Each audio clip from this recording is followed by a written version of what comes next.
I'll say a few things here about the attempted assassination of Robert Fico in Slovakia.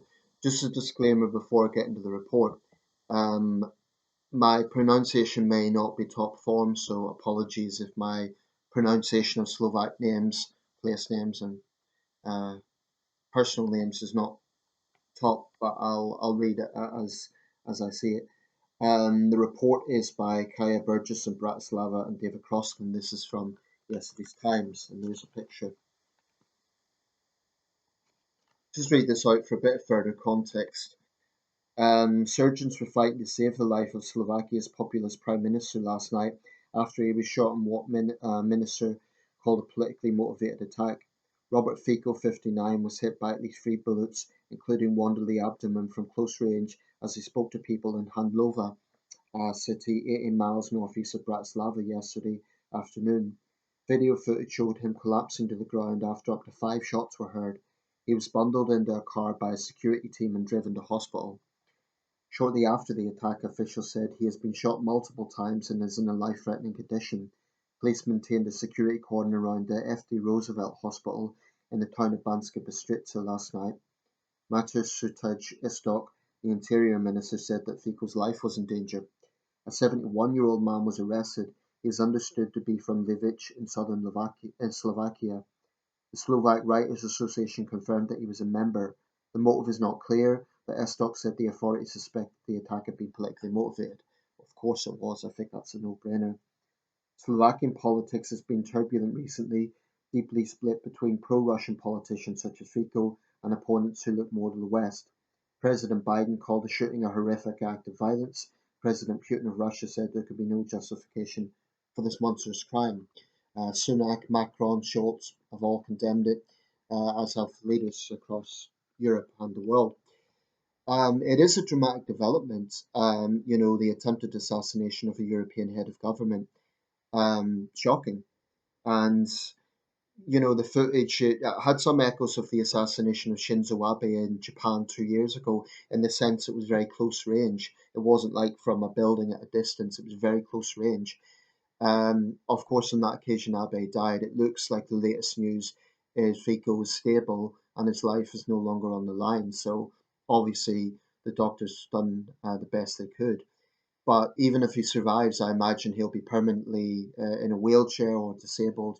I don't know if he'll be able to go on functioning in his role. Ronald Reagan, of course, survived an assassination attempt, as did Pope John Paul II. But yeah, shocking development.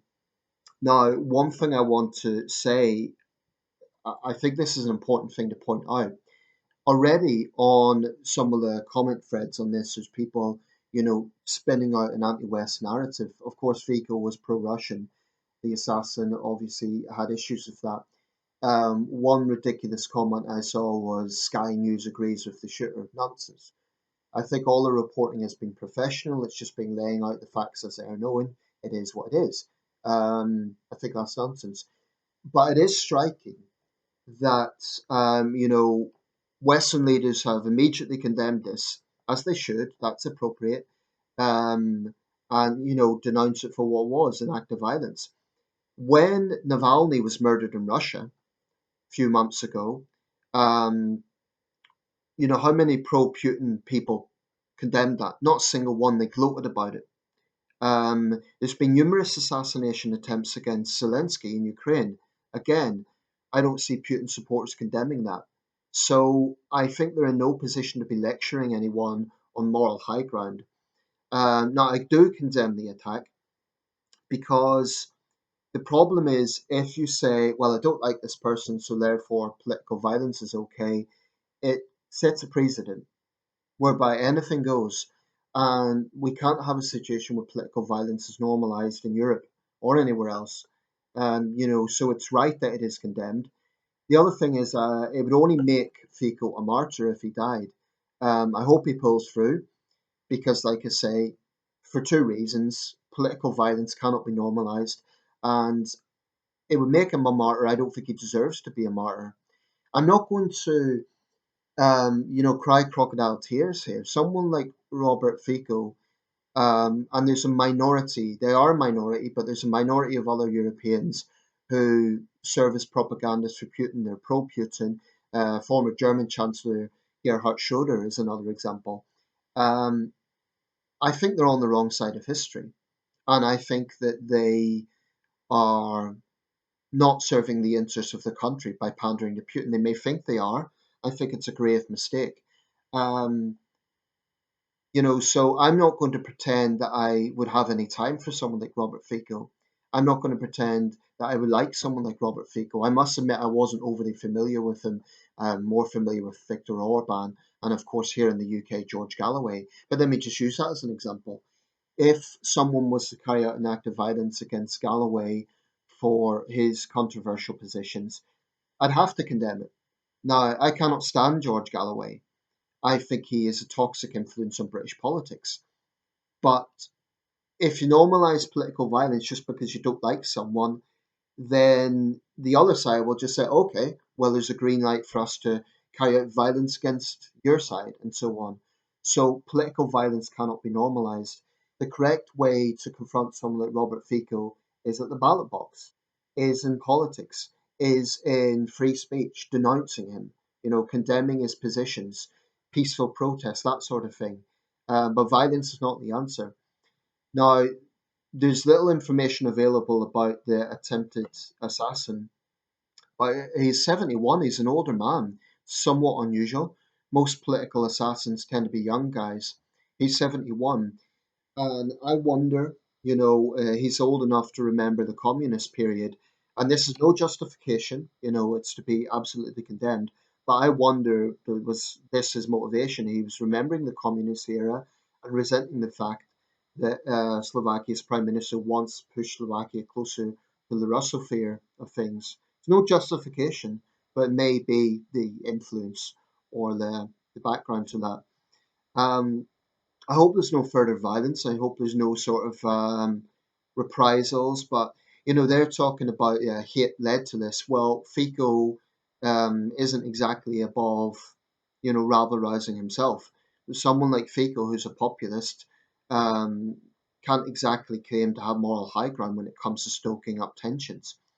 But like I say, violence is not the right answer. In the end of the day, he will have a family, and it's not something. It's not the right approach to put someone through, no matter how abhorrent their political positions.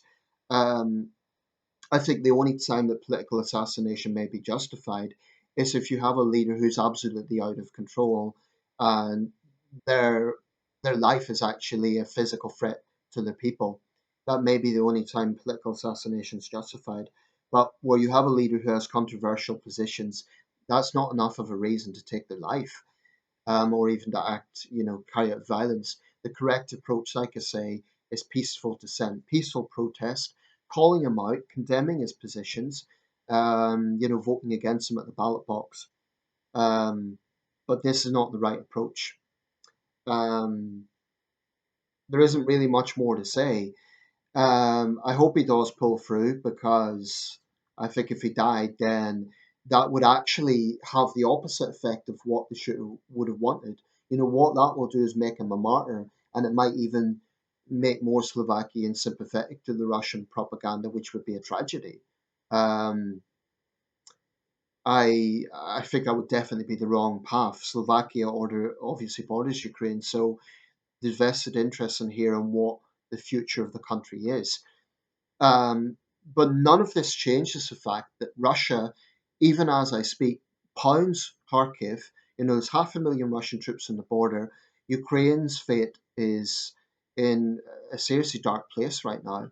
Um, so, yes, we should condemn the violence against Fico, but this is minuscule compared to the thousands and thousands of innocent Ukrainians slaughtered by Russian aggression. Ukrainian prisoners of war tortured. Let's not forget the numerous assassination attempts against Zelensky. So I have a big problem with the hypocrisy of Putin supporters who will say, "Oh, this is terrible. This is Russophobic Western Europeans are responsible for this," even though they've all condemned it. Um, and I've no doubt the shooter will serve a lengthy time in prison. Um, Contrast that to the silence and even the gloating when there's assassination attempts against Zelensky, or the disgusting way they were gloating over the murder of Navalny in a prison in Russia, regardless of whether he died from neglect or he was beaten in prison or whatever the precise causes. The Putin supporters on that occasion, look at the way they responded. So these people really have no moral high ground to be pointing fingers at the West.